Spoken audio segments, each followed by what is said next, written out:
was a November morning in 1922.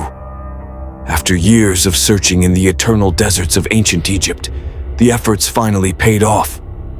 Archaeologist Howard Carter and his financial backer, Lord George Carnarvon, had spent years searching for the tombs of pharaohs. Most had already been discovered, and the general belief was that nothing new could be found. But Carter was certain there was still a secret hidden in the ancient Valley of the Kings. That secret had a name, Tutankhamun, a pharaoh who died at the age of 19 and was little known in history. Finally, on November 4th, 1922, one of the workers uncovered an ancient staircase in the soil. It was the beginning of a tomb, untouched for centuries.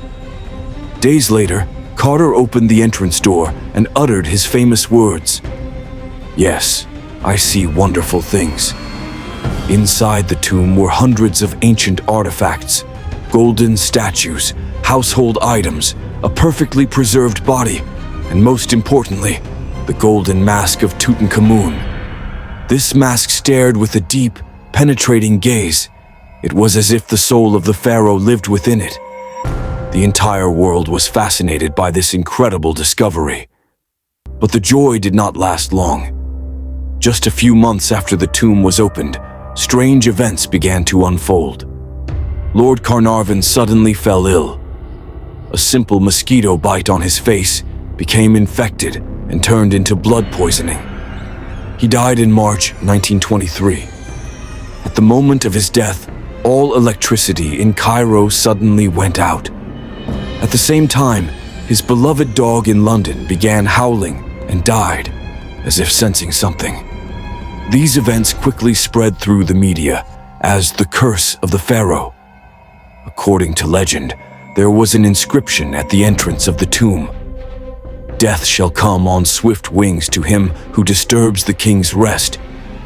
Although science has never proven the truth of this statement, the fear it created was etched into humanity's consciousness.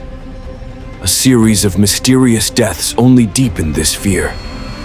After Carnarvon's death, many individuals associated with the tomb also died under mysterious or unexpected circumstances.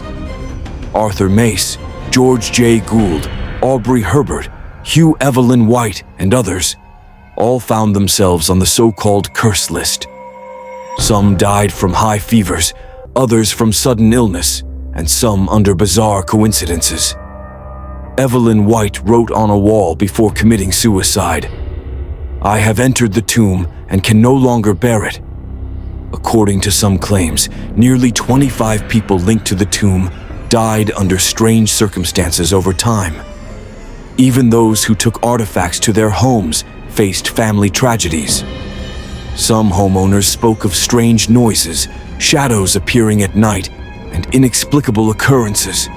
It was as if the pharaoh's spirit was haunting them. Despite all these incidents, Howard Carter lived for many years and dedicated his life to the preservation of the tomb. He died of natural causes at the age of 64. Yet he too wrote in his diary that from the moment he entered the tomb, he felt an indescribable energy. He even dreamt of Tutankhamun at night and heard the sounds of ancient rituals. Science offers various explanations for these events. Research suggests that tombs sealed for thousands of years may have contained toxic bacteria and mold spores. Additionally, some ancient Egyptians used poisonous substances and traps to protect their tombs. On the other hand, metaphysical explanations link these events to ancient energies. Egyptians believed the soul lived on after death. According to their beliefs, disturbing a tomb would upset the spirit, and that disturbance would have consequences. The power of the pharaohs, it seemed, extended beyond life and into death. Who was Tutankhamun? He lived between 1332 and 1323 BCE, ascended the throne at just 9 years old, and reigned for only 10 years. His era was marked by religious and political turmoil. His father Akhenaten had promoted monotheism, but when Tutankhamun came to power, he restored the old polytheistic beliefs. His early death was mysterious. Modern technology suggests he died due to a leg fracture and blood infection, though some scholars also suspect genetic disorders, epilepsy, or malaria. Today, Tutankhamun has become a legend in Egypt.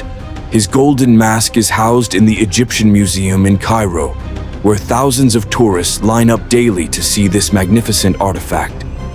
His tomb remains protected in the Valley of the Kings, and visitors often report feeling a strange heaviness or energy inside.